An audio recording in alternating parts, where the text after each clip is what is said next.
Perjalanan ke Tumbang Paku. Hujan turun tipis di sore itu ketika perahu kecil bermesin tempel milik warga mulai menyusuri Sungai Kahayan. Airnya berwarna kehitaman, berkilat di antara batang-batang kayu yang tumbang dan akar bakau yang menjulur seperti tangan raksasa dari masa lampau. Di buritan perahu, Rendra Mahesa, seorang antropolog muda dari Jakarta, duduk diam dengan jas hujan lusuh.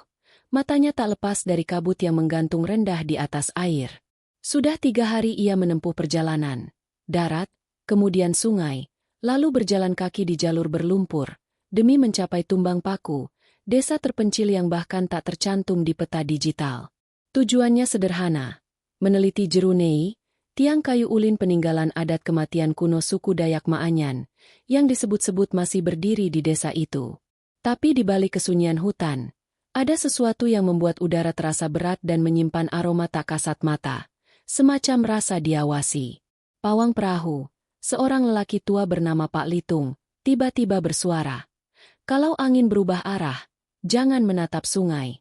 Nak, di air ini, ada yang suka meniru wajah orang hidup. Rendra tersenyum tipis, menganggap itu sekadar nasihat adat. Namun beberapa saat kemudian, angin benar-benar berbalik arah, dan dari permukaan air yang bergelombang, ia melihat pantulan wajahnya sendiri. Tersenyum, padahal ia tidak sedang tersenyum.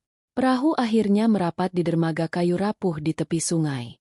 Desa Tumbang Paku terlihat sunyi, seolah menolak kedatangan orang asing. Rumah-rumah panggung berdiri renggang, sebagian tampak ditinggalkan. Anak-anak kecil mengintip dari balik jendela, lalu cepat menutupnya begitu Rendra melangkah turun. Di ujung jalan tanah, tampak seorang pria berjanggut abu-abu menunggunya. Kepala adat Paku Atar. Selamat datang di tanah yang tak lagi muda, Tuan Rendra, katanya lirih. Semoga kau tak datang untuk membangunkan yang tidur. Rendra menjawab sopan. Saya hanya ingin menulis tentang budaya, bukan tentang arwah. Namun Atar tidak tersenyum. Budaya kami tidak pernah lepas dari arwah, katanya, lalu berjalan lebih dulu menuju rumah panjang tempat Rendra akan menginap. Malam pertama di desa itu terasa asing. Suara serangga dan gemericik sungai berpadu dengan bunyi gong yang entah dari mana datangnya. Rendra menulis catatan di buku jurnalnya. Orang-orang di sini menyembunyikan sesuatu.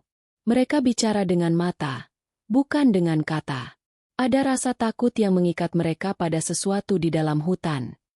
Menjelang tengah malam, Rendra mendengar suara langkah kaki di bawah kolong rumah panggungnya. Ia menunduk dari jendela, melihat sekelebat bayangan berjalan ke arah sungai, membawa lentera dan sesuatu di tangan, mirip kepala kerbau. Ketika ia hendak turun mengejar, seorang perempuan muda muncul di pintu kamarnya. Wajahnya pucat diterangi lampu minyak. Jangan keluar malam-malam, Tuan. Di luar, bukan manusia yang berjalan. Rendra tertegun. Siapa kamu? Perempuan itu menunduk. Aku Lia, cucu kepala adat. Dan aku tahu mengapa kau datang. Tapi kau tidak akan menulis tentang Jerunei. Kau akan ditulis oleh Jerunei itu. Kalimat terakhir itu bergema lama di kepala Rendra.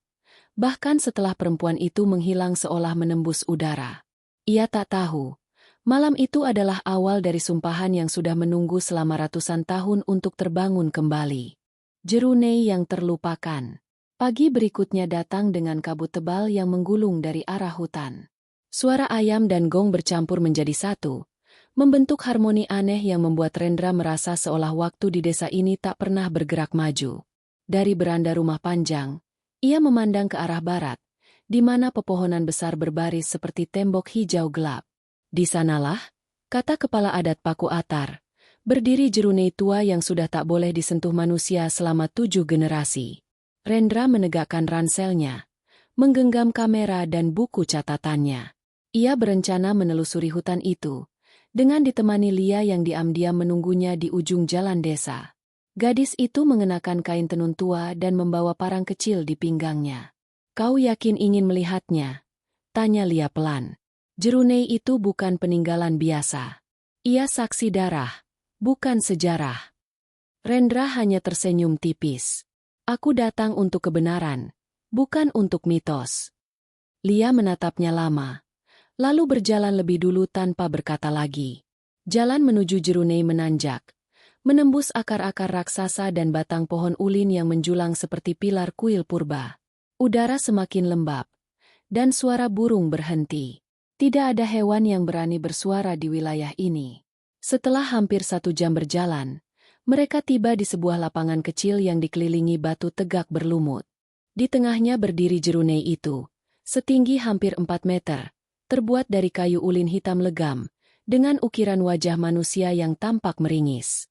Di bagian atasnya tergantung tengkorak rusa dan sisa tali rotan yang sudah membusuk.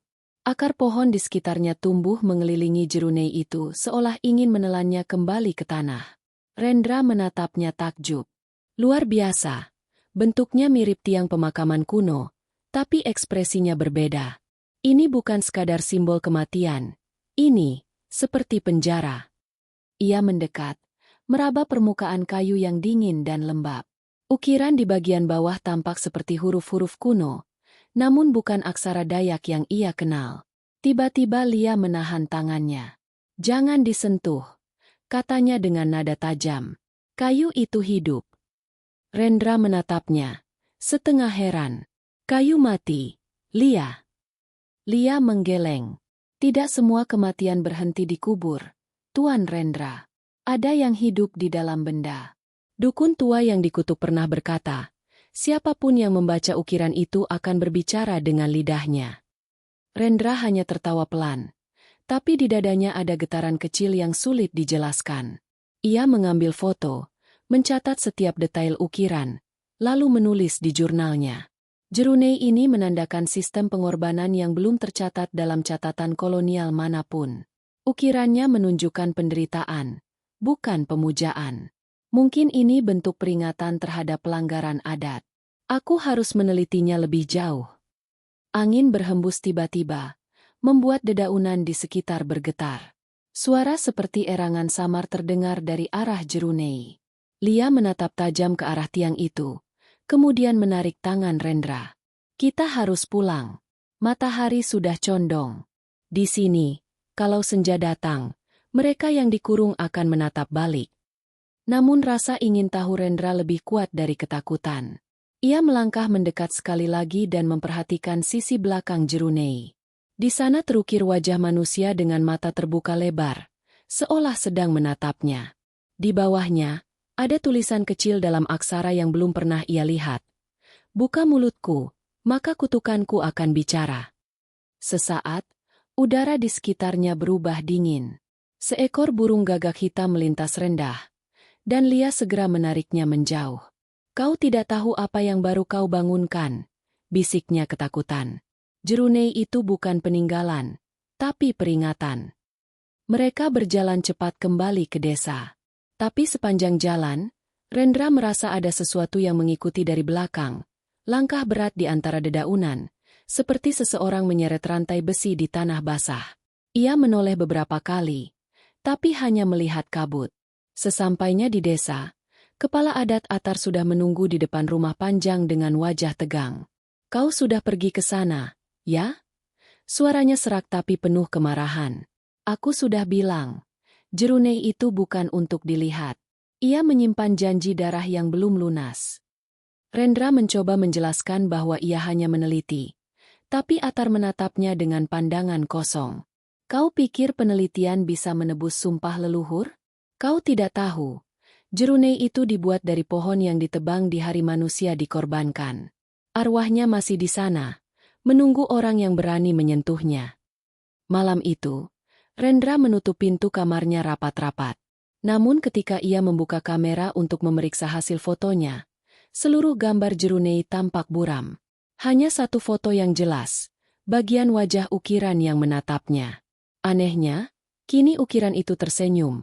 Padahal saat ia memotretnya siang tadi, ukiran itu meringis. Di luar, gong desa berdentang 3 kali. Suara Lia terdengar berbisik dari luar pintu. "Jerunei sudah tahu namamu, Rendra Mahesa.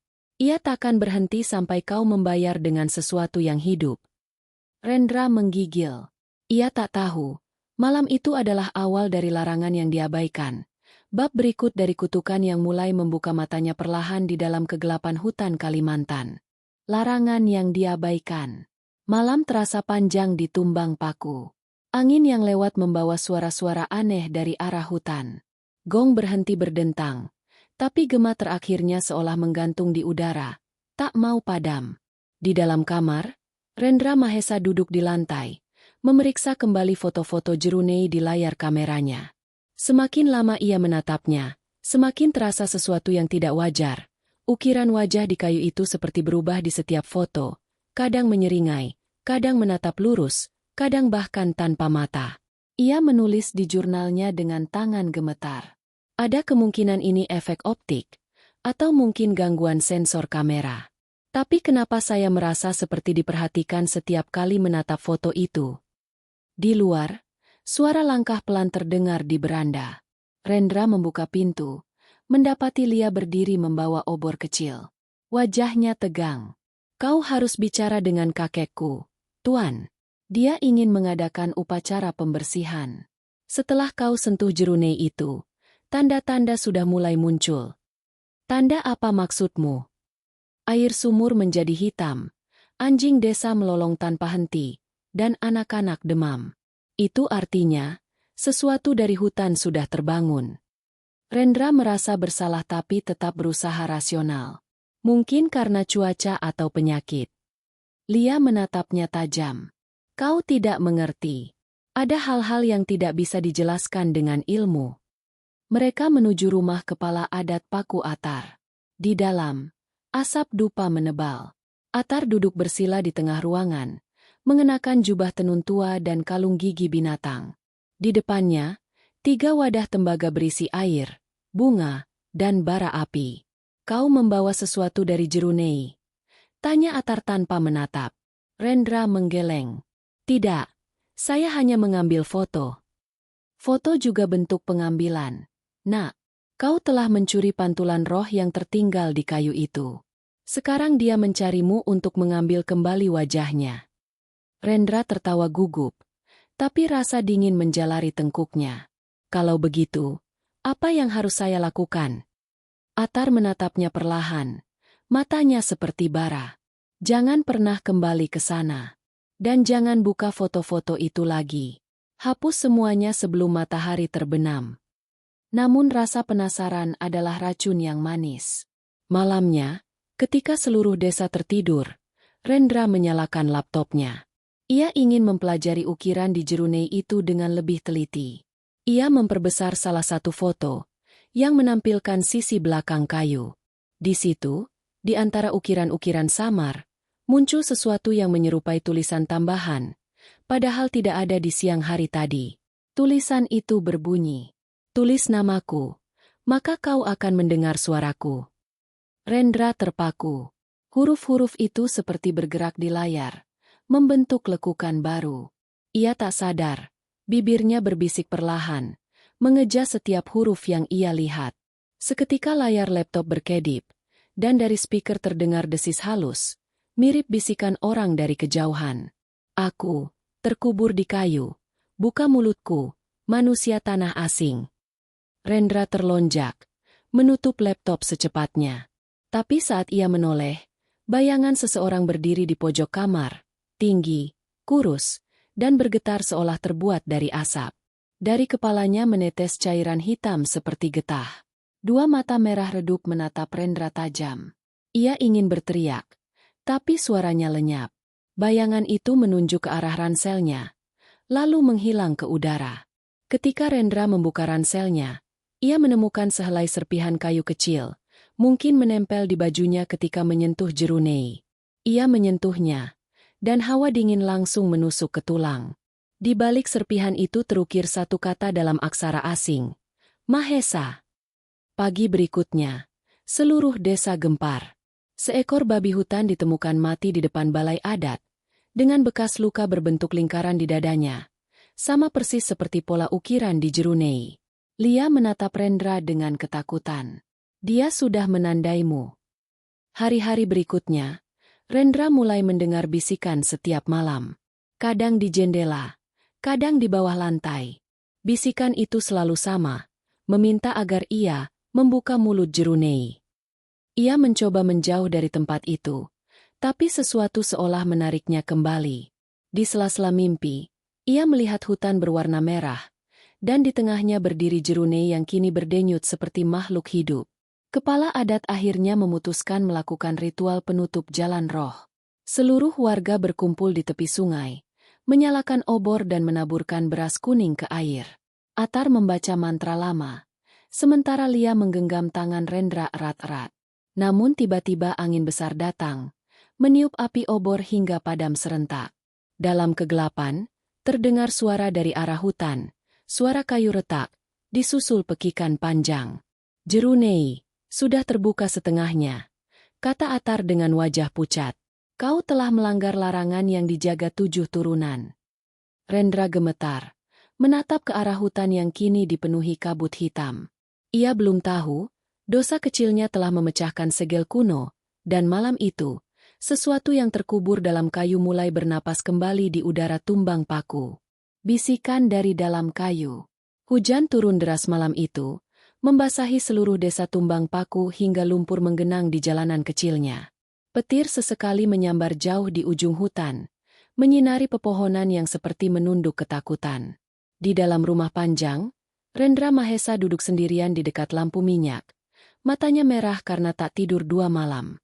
Sejak ritual penutup roh gagal, ia tak bisa lagi membedakan antara mimpi dan kenyataan. Di luar, warga menyalakan dupa di setiap sudut desa, berharap asapnya bisa menenangkan roh-roh yang gelisah. Namun entah mengapa, semakin banyak dupa dibakar, semakin kuat rasa sesak di dada Rendra. Ia merasa seolah setiap helai asap justru memanggil sesuatu di dalam dirinya. Kepala adat Paku Atar sudah melarang Rendra keluar rumah. Tapi rasa ingin tahu yang dulu hanya sekadar ilmiah kini berubah menjadi obsesi. Ia merasa Jerunei itu memanggilnya, berbisik dari jauh di tengah rintik hujan. Kadang ia mendengar suaranya di sela petir, kadang dibisikan angin malam. Aku yang disegel, aku yang terpotong dari dunia. Bukalah mulutku, wahai yang memanggilku dengan nama. Nama, kata itu menghantam batinnya. Sejak serpihan kayu dengan tulisan, Mahesa, ditemukan, ia yakin Jerunei mengenal dirinya. Bagaimana bisa? Ia mulai menulis di jurnal dengan tangan bergetar. Mungkin arwah di dalam Jerunei itu tak mati. Ia masih berhubungan dengan darah manusia. Mungkin ada ikatan yang tak sengaja kuaktifkan. Lia datang membawa mangkuk berisi ramuan pahit dari akar hutan. Minum ini, Tuan. Biar tenang jiwamu. Rendra menatap cairan hitam itu ragu. Apa ini? Campuran akar lawang, daun tampaling, dan darah ayam putih. Penolak bisikan. Namun saat Rendra meneguknya, ia justru merasa kepalanya berdenyut hebat. Dalam penglihatannya, bayangan Jerunei muncul jelas, bukan di hutan, tapi di dalam pikirannya. Kayu itu hidup, bernafas, dan dari celah ukirannya keluar tangan-tangan kecil yang mencoba meraih cahaya. Rendra menjerit. Lia segera memeluknya, berdoa lirih dengan bahasa kuno. Setelah beberapa menit, kejang itu berhenti. Nafas Rendra tersengal, namun matanya kini tampak kosong, seperti orang yang baru bangun dari mimpi yang terlalu nyata. Aku mendengar dia, katanya pelan. Dia tidak jahat, dia hanya ingin dibebaskan. Lia memukul meja kayu dengan marah. Jangan dengarkan dia. Itu bukan manusia. Dukun yang dikutuk. Namanya Sanggau Talun. Dulu dia menantang adat, membangunkan orang mati untuk melawan penjajahan. Tapi roh yang ia panggil menelannya hidup-hidup. Maka Jerunei dibuat dari pohon tempat darahnya menetes, untuk menutup lidahnya selamanya. Rendra terdiam. Di kepalanya, nama Sanggau Talun bergema seperti mantra. Ada sesuatu dalam dirinya yang ingin tahu lebih banyak, bukan untuk menghancurkan, tapi untuk memahami. Kalau benar dia pernah melawan penjajahan, katanya perlahan, mungkin dia hanya salah dipahami. Namun Lia memalingkan wajah. Kau tidak tahu apa yang kulihat waktu kecil. Saat ayahku menebang pohon di hutan itu, getahnya keluar seperti darah. Malamnya, Ayahku mati menggantung tanpa tali. Hanya udara yang mencekiknya. Petir menyambar lagi, dan di sela cahaya putihnya, Rendra melihat bayangan hitam di luar jendela. Tinggi, kurus, dengan tangan panjang menyentuh kaca. Ia berdiri diam di bawah hujan. Lia memejamkan mata, gemetar. Dia datang untukmu. Rendra bangkit perlahan, mendekati jendela. Siapapun kau, bisiknya. Tunjukkan apa yang kau inginkan. Dan seolah menjawab, bayangan itu membuka mulutnya lebar-lebar.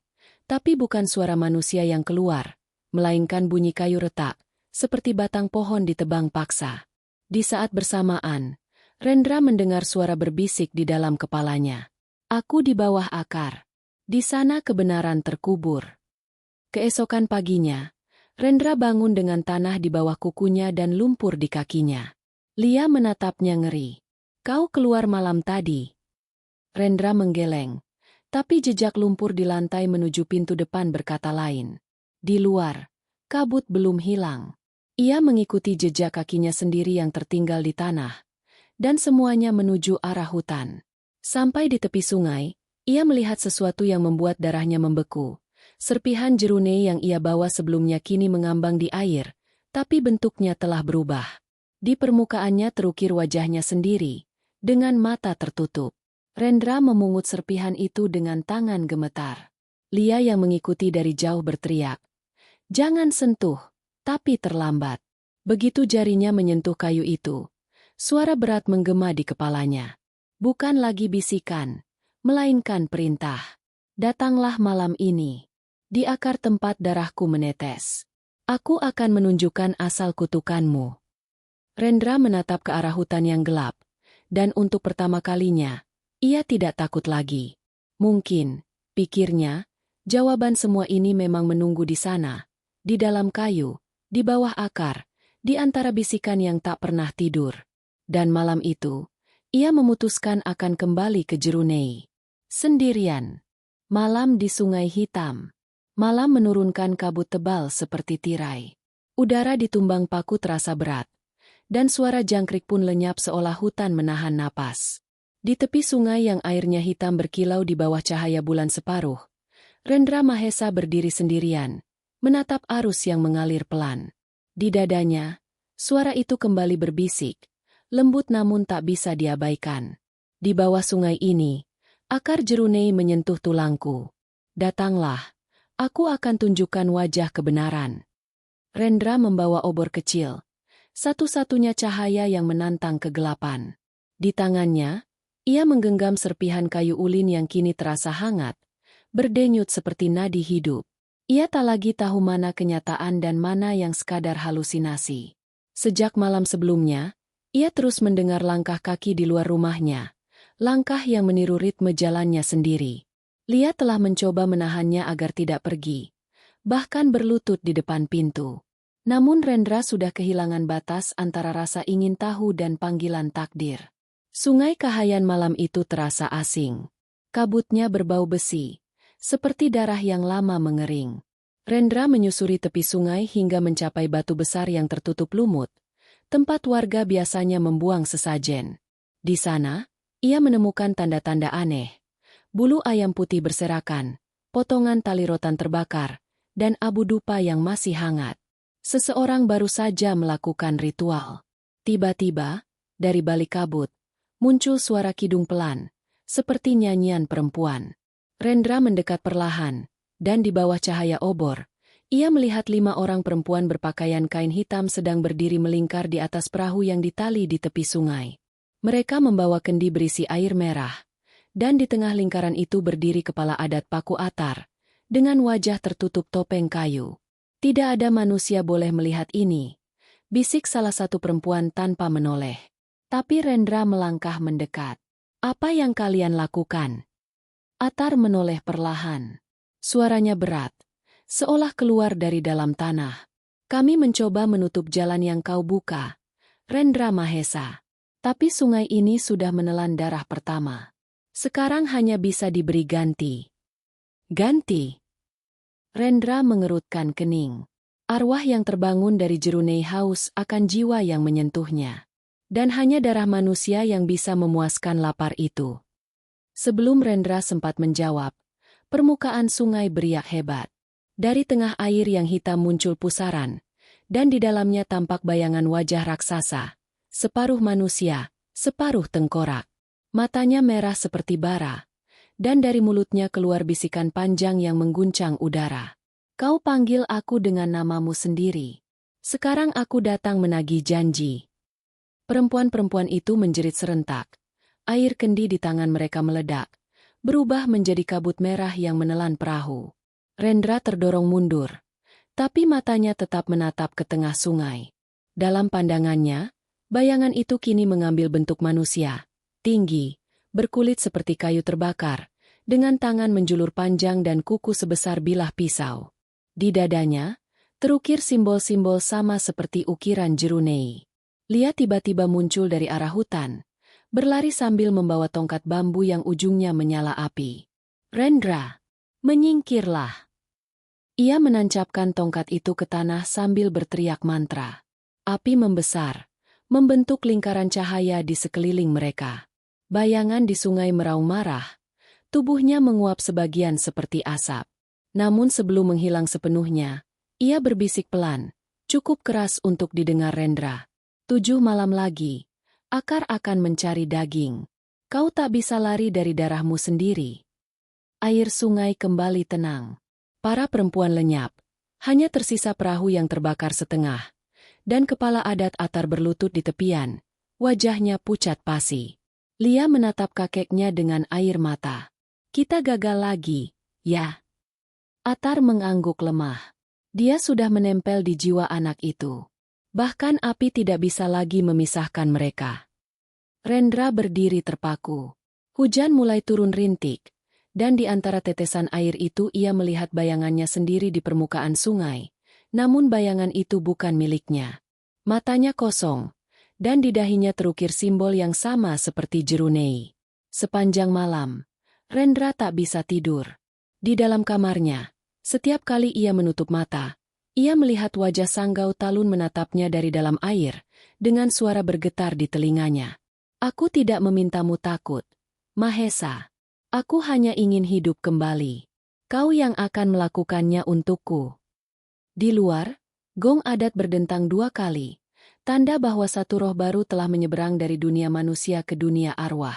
Lia berlari menuju kamar Rendra, tapi pintunya terkunci dari dalam. Dari celah bawah pintu, ia melihat cahaya merah berpendar, dan suara kayu berderak. Ketika pintu akhirnya didobrak, Rendra sudah tidak ada di dalam. Hanya tersisa serpihan kayu ulin, masih basah, dengan bekas ukiran baru di permukaannya.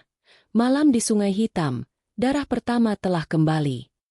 Lia berteriak memanggil namanya ke dalam hutan, tapi hanya gema suaranya sendiri yang menjawab, bersama bisikan lembut dari arah sungai. Dia milikku sekarang. Arwah penjaga Jerunei. Subuh ditumbang paku tiba tanpa cahaya. Matahari tak muncul di balik kabut pekat yang menelan seluruh desa. Hutan di sekitar terasa mati. Tak ada kicau burung, tak ada suara sungai. Hanya sunyi yang berat dan menekan dada. Di rumah panjang, Lia duduk di lantai bambu sambil memeluk lutut. Air matanya sudah kering, tapi jantungnya berdegup cepat setiap kali angin lewat membawa aroma getah kayu basah. Bau yang sama dari Jerunei terkutuk itu. Rendra Mahesa telah hilang sejak malam di Sungai Hitam. Penduduk desa menemukannya di pagi buta, atau setidaknya sesuatu yang mereka kira dirinya. Ia berjalan dari arah hutan, wajahnya pucat seperti kapur, mata kosong tanpa warna. Pakaiannya basah kuyup dengan lumpur hitam. Tapi yang paling menakutkan, di telapak tangannya menempel potongan kulit kayu dengan simbol berbentuk mata, seperti cap yang menempel di daging. Ketika dibawa ke balai adat, Rendra hanya duduk diam. Kepala adat Paku Atar mencoba berbicara padanya, namun ia tak menjawab sepatah kata pun. Hanya sesekali ia tersenyum, senyum yang bukan miliknya. Dia sudah bukan Rendra lagi, bisik Atar lirih. Yang duduk di sana adalah penjaga Jerunei. Warga mulai berkumpul di luar balai. Sebagian membawa dupa dan air garam.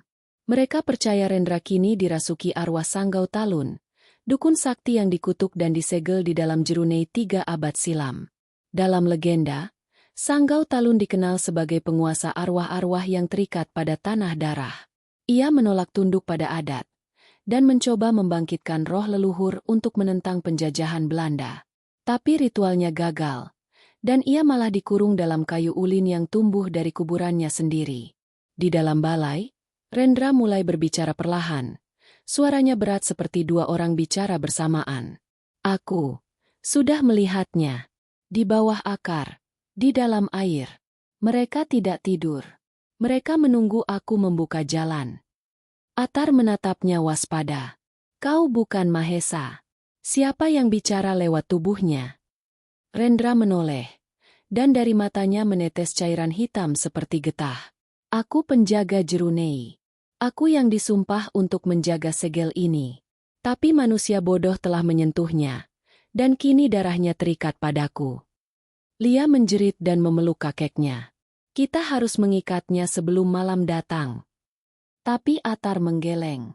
Kalau benar roh penjaga telah bangun, tak ada tali manusia yang bisa menahannya. Hanya Jerunei itu sendiri yang bisa memenjarakannya kembali. Maka sore itu, dengan ketakutan yang membungkus hati seluruh desa, mereka memutuskan membawa Rendra kembali ke hutan. Langit kelabu, dan angin berputar aneh, membuat dedaunan bergemerisik seperti bisikan. Di tengah perjalanan, Rendra berjalan tanpa arah, namun kakinya selalu menuntun lurus ke satu tempat, ke lapangan kecil tempat Jerunei berdiri. Saat mereka tiba, Lia terhenti. Jerunei itu kini tampak berbeda. Permukaannya lembab, seolah baru saja disiram darah, dan ukiran wajah di atasnya berubah. Mata ukiran itu kini terbuka, menatap langsung ke arah Rendra. Lihatlah, bisik Rendra dengan nada datar. Dia memanggilku dengan bahasa yang hanya aku mengerti. Ia menatap Atar dan Lia. Kau tahu kenapa aku dipilih? Karena darahku membawa nama yang sama. Atar tertegun. Apa maksudmu? Rendra mengangkat tangan kirinya yang masih meneteskan cairan hitam. Mahesa, nama yang berasal dari garis keturunan Mahesangga, murid terakhir Sanggau Talun. Aku bukan orang pertama dari keluargaku yang datang ke sini. Leluhurku salah satu yang ikut menyegel Jerunei itu. Kini waktunya bagiku menebus dosanya. Tanah di bawah mereka bergetar. Akar-akar pohon menjulur keluar dari tanah, membelit kaki Rendra seperti tali hidup. Lia berlari ke arahnya, tapi Atar menahan. Jangan, itu bukan untuk diselamatkan. Tapi Lia menjerit, menolak diam. Dia manusia, kakek. Dia tidak pantas jadi korban kutukan ini. Rendra menatapnya dengan mata penuh kabut hitam. Lia, dia tidak ingin memakan desa ini. Dia hanya ingin tidur. Tapi sumpah kalian membuatnya terjaga. Aku hanya akan jadi jembatan. Jembatan untuk apa? Untuk menukar nyawa manusia dengan tenang roh. Jerunei di depan mereka mulai bergetar. Dari ukiran wajahnya keluar asap pekat. Lalu 2 tangan besar dari kayu muncul, menggenggam udara. Rendra melangkah maju tanpa ragu. Inilah tugas penjaga. Biarkan aku yang menutup jalan itu kembali. Atar berteriak, membaca mantra penolak arwah, namun angin menerbangkan suaranya. Lia menangis histeris saat melihat Rendra memeluk Jerunei itu. Tubuhnya perlahan menyatu dengan kayu. Kulitnya berubah gelap. Matanya membeku. Hujan deras tiba-tiba turun, memadamkan semua obor. Di tengah kilat, hanya satu pemandangan tersisa. Rendra yang kini menjadi bagian dari Jerunei. Ukirannya menambahkan satu wajah baru di antara wajah-wajah lama. Ketika hujan reda, hutan kembali sunyi. Atar berlutut di depan Jerunei yang kini diam, dan Lia jatuh pingsan di pelukannya. Dari sela akar, suara samar terdengar, seperti napas yang baru saja padam. Penjaga telah kembali ke tempatnya. Tapi sumpah belum berakhir. Atar tahu, malam itu bukan akhir dari kutukan. Ia tahu, Jerunei takkan berhenti sebelum menuntaskan apa yang telah dimulai oleh leluhur mereka. Dan jauh di dalam kayu ulin itu, Rendra masih hidup, bukan lagi sebagai manusia, tapi sebagai arwah penjaga Jerunei. Kutukan yang terlepas. Malam setelah pengorbanan Rendra menjadi malam yang tak pernah terlupakan bagi penduduk Tumbang Paku. Hujan deras mengguyur tanpa henti selama 3 hari 3 malam. Seakan langit sendiri berduka. Desa terisolasi total. Sungai meluap. Jalan tanah berubah jadi rawa. Di rumah Panjang, Lia terbaring demam tinggi. Tubuhnya menggigil, tapi bukan karena sakit biasa, melainkan karena sesuatu yang menempel padanya sejak malam di Jerunei itu. Dalam mimpinya, ia selalu melihat Rendra berdiri di antara pepohonan, setengah manusia setengah kayu, memanggil namanya dari balik kabut. Lia, jangan biarkan mereka memotongku. Jika Jerunei roboh, dunia akan runtuh. Ketika Lia terbangun, ia mendapati Atar, sang kepala adat, duduk di sampingnya sambil mengasah parang upacara. Kau berteriak lagi dalam tidurmu, katanya pelan. Lia menatapnya, suaranya lemah. Dia masih di sana, kek. Rendra belum pergi. Atar menarik napas panjang. Mungkin benar. Tapi kalau benar dia sudah jadi bagian dari Jerunei, maka arwahnya bukan Rendra lagi. Dia sudah menjadi penjaga segel, dan kau tak boleh memanggilnya kembali. Namun malam itu, Atar tahu ada yang salah. Di luar rumah Panjang, gong sakral di balai adat berdentang sendiri 3 kali, tanda leluhur tak tenang. Orang-orang segera berkumpul, membawa obor dan dupa. Di langit, cahaya merah samar tampak menembus kabut dari arah hutan. Dari Jerunei, bisik salah satu warga dengan wajah pucat. Cahayanya kembali. Mereka beramai-ramai pergi ke sana. Lia, meski masih lemah, memaksa ikut. Langkah mereka berat, lumpur menelan kaki, dan angin berputar seperti menolak mereka mendekat. Saat tiba, pemandangan itu membuat semua terdiam. Jerunei yang sebelumnya tenang kini retak di bagian tengah. Dari celahnya mengalir cairan hitam pekat seperti darah kayu. Ukiran wajah-wajah lama di permukaannya tampak berubah ekspresi, seolah mereka sedang menjerit. Ini tak mungkin, gumam Atar. Ia meraba permukaan Jerunei, lalu menarik tangannya cepat karena panasnya seperti bara. Segelnya rusak. Roh-roh yang dikurung di dalamnya mulai terlepas.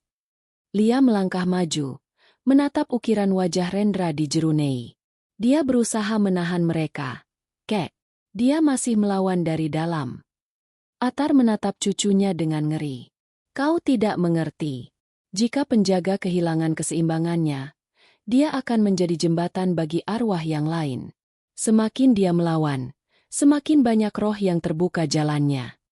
Suara lirih mulai terdengar dari dalam hutan, bisikan ribuan mulut tanpa tubuh. Angin membawa aroma busuk seperti daging membusuk dan tanah basah. Para warga menyalakan dupa dan berdoa, tapi doa mereka tenggelam oleh suara itu. Tiba-tiba salah satu pemuda yang berdiri di dekat Jerunei menjerit. Tubuhnya kejang, matanya membalik putih, lalu ia jatuh, menabrak tanah. Saat warga mendekat, mereka terperanjat. Di punggung pemuda itu muncul ukiran halus berbentuk wajah kayu. Sama seperti di Jerunei. Atar segera menyadari bahaya besar. Roh-roh itu sedang mencari wadah baru. Semua orang mundur. Jangan biarkan darah kalian jatuh di sini. Namun terlambat. Petir menyambar, membelah pohon besar di tepi lapangan. Api menyala, menerangi ratusan bayangan hitam melayang di antara pepohonan. Wujud mereka samar, ada yang berbentuk manusia, ada yang menyerupai hewan, semuanya menatap ke arah Jerunei. Lia menutup telinganya, tapi suara bisikan itu justru masuk ke dalam kepalanya. Lia, kau pewaris darahnya. Hanya kau yang bisa menutup pintu itu. Ia menatap Jerunei dengan mata berair. Rendra, itu kamu? Suara itu membalas. Ya, tapi waktuku hampir habis. Jika Jerunei hancur, roh Sanggau Talun akan bebas, dan semua akan binasa. Kau harus menyegel ulang. Atar mendengar Lia berbicara sendiri dan langsung menariknya menjauh. Jangan dengarkan suara itu. Itu bukan Rendra. Itu jebakan roh utama. Tapi Lia menolak. Ia menatap Jerunei dengan tekad yang mengeras. Kalaupun bukan Rendra, dia masih ada di dalam sana. Aku tak bisa diam. Ia meraih parang adat dari tangan Atar dan melangkah ke depan. Langkahnya mantap meski hujan mulai turun lagi. Setiap tetes air yang jatuh ke tanah berubah jadi uap. Saat ia mendekat, Jerunei bergetar semakin keras. Dari celah retakan, muncul tangan kayu yang seolah meminta tolong.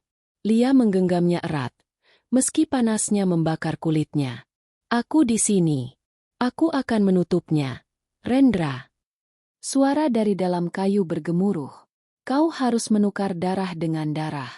Hanya keturunan Mahesa yang bisa menebus sumpah leluhur. Lia terkejut. Jadi, aku harus. Ya. Suara itu terputus di tengah kilat. Tanpa ragu, Lia mengiris telapak tangannya dan menekan darahnya ke permukaan Jerunei. Darah itu meresap cepat, dan seketika seluruh hutan bergetar. Cahaya merah membesar, lalu menyusut menjadi satu titik di tengah Jerunei. Arwah-arwah yang melayang mulai menjerit. Tubuh mereka menguap menjadi abu. Angin berhenti. Hujan berhenti. Hening yang memekakan menggantikan semuanya. Ketika cahaya padam, Lia terjatuh pingsan. Jerunei kini utuh kembali. Retakannya lenyap. Wajah Rendra di permukaannya tampak tenang, seperti tidur. Atar berlari mendekat, memeluk tubuh cucunya. Di dadanya masih terasa denyut lemah. Namun malam itu, di bawah tanah, di dalam akar-akar Jerunei, sesuatu bergetar pelan. Denyut halus seperti jantung yang baru saja bangun dari tidur panjang. Kutukan belum benar-benar berakhir. Ia hanya tertidur sementara. Bangkitnya Sanggau Talun. Fajar datang dengan wajah muram di tumbang paku. Setelah malam penuh keanehan, desa itu seperti mati rasa. Kabut menggantung di antara pepohonan, dan tanah masih hangat seolah baru menyimpan bara. Lia duduk di tangga rumah panjang dengan tubuh lemas. Tangannya terbalut kain putih. Luka di telapak yang ia gunakan untuk menyegel Jerunei belum kering, tapi sesuatu yang lebih mengganggu sedang terjadi. Sejak pagi, ia mendengar bisikan samar di telinganya, suara berat namun tenang, seperti seseorang yang bernafas di antara dua dunia. Darahmu telah membuka pintu yang lain, Lia, dan dari pintu itu, aku akan lahir kembali. Ia menatap ke arah hutan, dan hatinya membeku. Suara itu bukan milik Rendra. Nada dan getarannya berbeda, terlalu tua, terlalu dalam. Di dalam dirinya, Lia merasa sesuatu sedang bergerak, seolah ada roh yang mencoba menembus dari balik kulitnya. Ia berlari ke balai adat mencari Atar, yang tengah duduk di depan tungku dengan dupa menyala. Dia masih bicara, "Kek," tapi suaranya bukan Rendra. Atar menatap cucunya lama, lalu mengangguk pelan. Aku sudah menduga. Setiap kali segel diperbarui, roh tertua di dalam Jerunei akan mencari inang baru. Kau yang menutupnya, maka darahmu jadi kuncinya. Itu berarti. Lia menunduk, suaranya bergetar. Dia akan menitis padaku. Atar berdiri dan menatap keluar jendela. Sanggau Talun, roh yang bahkan para dewa enggan menatap. Dia pernah menjadi dukun sakti yang menantang batas hidup dan mati. Ia percaya bahwa jiwa manusia bisa abadi bila dipaku ke dalam kayu hidup. Jerunei pertama dibuat dari ilmunya. Tapi ketika ia mati, pohon ulin yang tumbuh dari jasadnya menolak membusuk. Disitulah sumpah itu lahir. Lia memejamkan mata, merasa ngeri. Jadi semua Jerunei adalah makam hidupnya. Bukan hanya makam, jawab Atar lirih. Itu adalah tubuhnya yang terpecah. Sejak hari itu, Lia mulai berubah. Ia menjadi pendiam, kulitnya semakin pucat, dan setiap malam ia bermimpi melihat dunia dari bawah tanah, melihat akar-akar menjalar seperti urat nadi, mendengar suara ribuan arwah berbisik memohon dibebaskan. Kadang ia bangun di tengah malam dengan tangan penuh tanah, seolah baru menggali sesuatu. Warga mulai berbisik-bisik. Anak kepala adat sudah dirasuki. Namun Atar melarang siapapun mendekati cucunya. Ia tahu, bila ritual pengusiran dilakukan sebelum waktunya, roh Sanggau Talun akan terlepas sepenuhnya. Maka ia memutuskan menunggu bulan mati, saat tirai antara dunia manusia dan roh paling tipis, untuk melakukan ritual pengikat jiwa, upacara kuno yang sudah 3 generasi tak pernah dilakukan lagi. Malam bulan mati pun tiba. Hujan deras mengguyur. Namun Lia tampak tenang. Matanya memantulkan cahaya api unggun yang berkobar di halaman rumah panjang. Di sekelilingnya, para tetua adat berdiri melingkar, memegang tali rotan merah dan simbol totem dari tulang rusa. Atar berdiri di depan Lia, membawa kendi berisi air dari sungai hitam. Jika benar kau pewaris darah Mahesa, katanya, maka kau juga pewaris kutukannya. Kau harus menahan dia di dalam dirimu, bukan mengusirnya. Hanya itu caranya agar Jerunei tetap tertutup. Lia mengangguk pelan. Kalau begitu, aku akan jadi penjaranya. Upacara dimulai. Dupa dibakar, gong berdentum pelan, dan mantra kuno dilantunkan. Saat asap memenuhi udara, Lia mulai gemetar.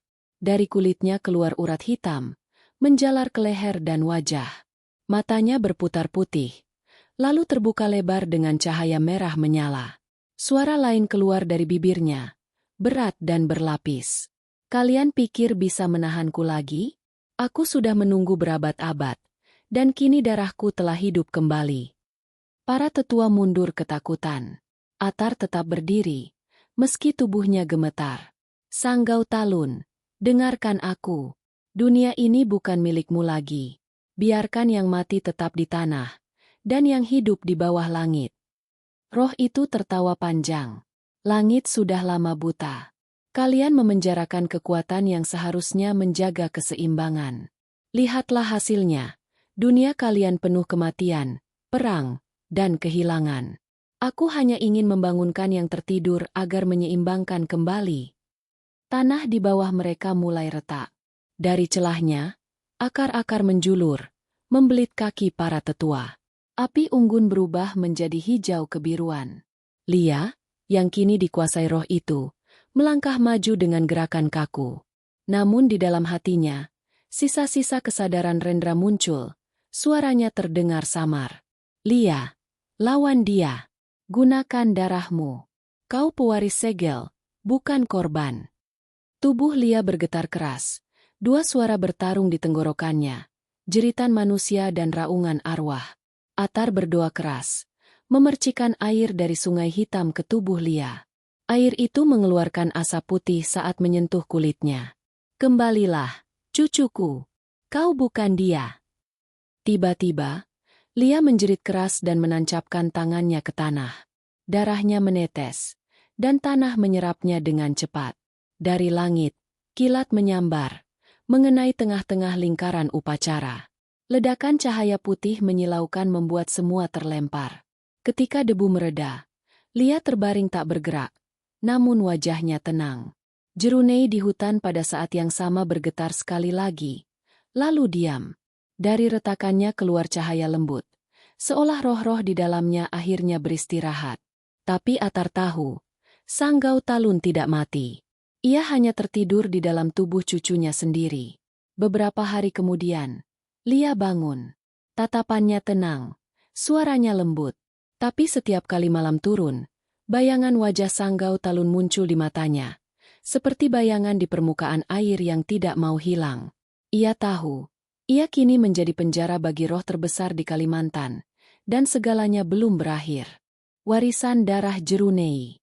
Waktu berlalu. Sudah 3 bulan sejak malam ketika Lia menaklukkan roh Sanggau Talun dan menjadi wadah bagi kekuatan kuno itu. Desa Tumbang Paku tampak damai dari luar. Hujan turun tepat waktu, tanah subur, dan sungai kembali jernih. Namun di balik ketenangan itu, penduduk menyimpan ketakutan yang tak terucap. Mereka jarang menatap Lia langsung, sebab dari matanya kadang memancar kilau merah samar saat ia marah atau terkejut. Anak-anak dilarang bermain dekat rumah panjangnya. Bagi mereka, Lia bukan lagi manusia biasa, melainkan penjaga baru Jerunei. Setiap malam bulan purnama, Lia pergi ke hutan sendirian. Di sanalah Jerunei berdiri, sunyi, tapi terasa hidup. Ia berbicara pada kayu itu seperti pada sahabat lama.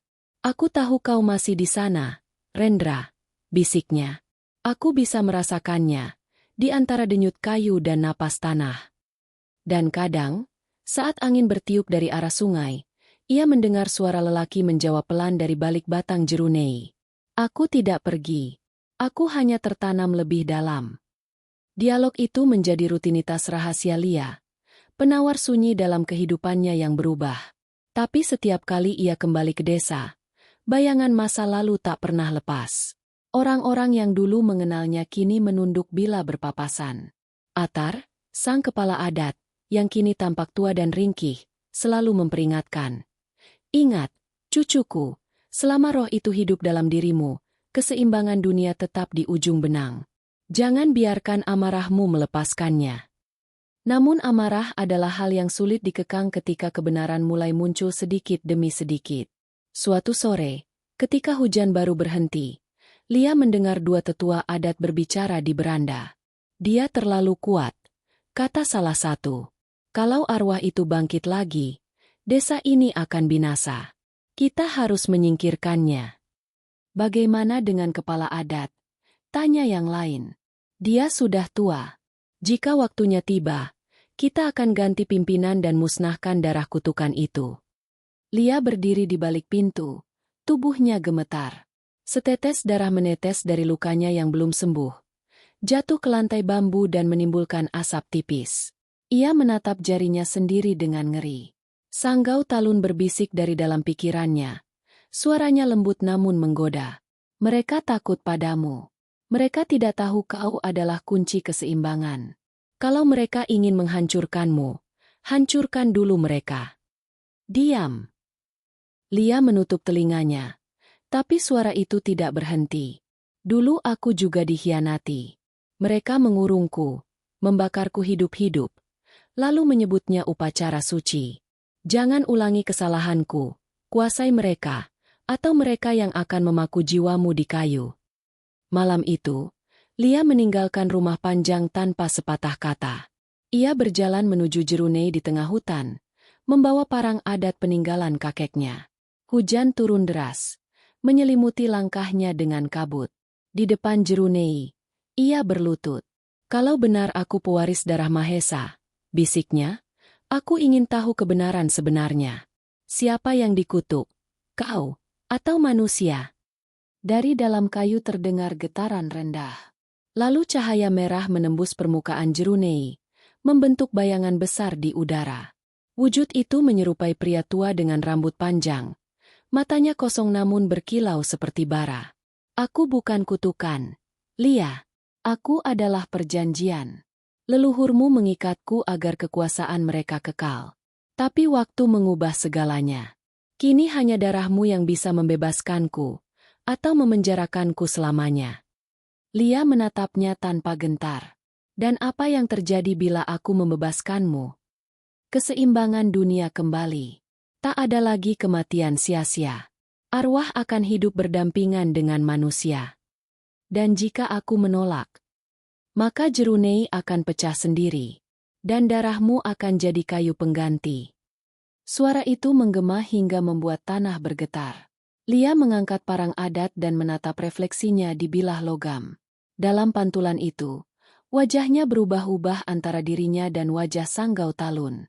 Ia menyadari satu hal, dirinya kini bukan sepenuhnya manusia, tapi juga bukan roh. Ia adalah jembatan di antara dua dunia. Tiba-tiba, dari belakang terdengar langkah berat. Atar muncul, wajahnya basah oleh hujan, membawa kendi air suci. Berhenti. Lia, itu bukan kebenaran yang harus kau dengar. Roh itu mempermainkanmu. Dia bukan penjaga keseimbangan. Dia haus kekuasaan. Lia menatap kakeknya dengan mata merah menyala. Kalau begitu, kenapa leluhur kita memenjarakannya dalam tubuh mereka sendiri? Karena mereka bersalah, teriak Atar. Mereka menggunakan ilmu itu untuk memaksa arwah leluhur melayani manusia. Jerunei bukan segel. Lia, itu penjara bagi dosa manusia. Lia terdiam. Dalam sekejap, semua kepingan kebenaran menyatu di kepalanya. Ia menatap Jerunei yang kini bergetar hebat. Jadi yang terkutuk bukan roh di dalamnya, tapi kita, manusia yang memakainya. Atar mengangguk lemah. Benar, cucuku. Dan hanya kau yang bisa mengakhiri rantai itu. Bukan dengan membebaskan, tapi dengan menghapus Jerunei-nya. Lia memejamkan mata. Hujan berhenti, dan dunia terasa beku. Ia mengangkat parang dan berbisik, "Maaf, Rendra." Lalu dengan satu tebasan keras, ia menancapkan bilah ke jantung Jerunei. Suara raungan mengguncang langit. Cahaya merah menyambar sampai ke awan. Pohon-pohon di sekitar roboh, tanah pecah, dan suara ribuan arwah menjerit bersamaan, lalu sunyi. Ketika debu mereda, Jerunei itu telah lenyap. Hanya tersisa abu dan tanah hangus. Lia terbaring di tengahnya, tak bergerak. Atar berlari, memeluknya. Air mata jatuh di wajah cucunya yang tenang. Di bibir Lia tersungging senyum samar. "Sudah selesai, Kek. Jerunei sudah tak ada lagi. Tapi aku akan tetap menjaganya." Dari dalam tanah. Beberapa minggu kemudian, di tempat Jerunei dulu berdiri, tumbuh sebuah pohon kecil berdaun merah darah. Penduduk menyebutnya kayu penebus. Tanda akhir dari kutukan panjang tumbang paku. Tapi pada malam-malam tertentu, saat bulan penuh memantulkan cahaya ke daunnya, terdengar bisikan lembut dari arah pohon itu. "Aku tidak tertidur. Aku hanya menunggu keseimbangan berikutnya." Lia telah menjadi legenda, bukan hanya sebagai penjaga, tapi sebagai warisan darah Jerunei, perempuan yang menutup lingkaran kutukan dengan hidupnya sendiri. Dan di antara akar yang tumbuh di bawah pohon merah itu, dua arwah kini berdiam dalam damai. Lia dan Rendra Mahesa, sepasang jiwa yang akhirnya menyatukan dua dunia.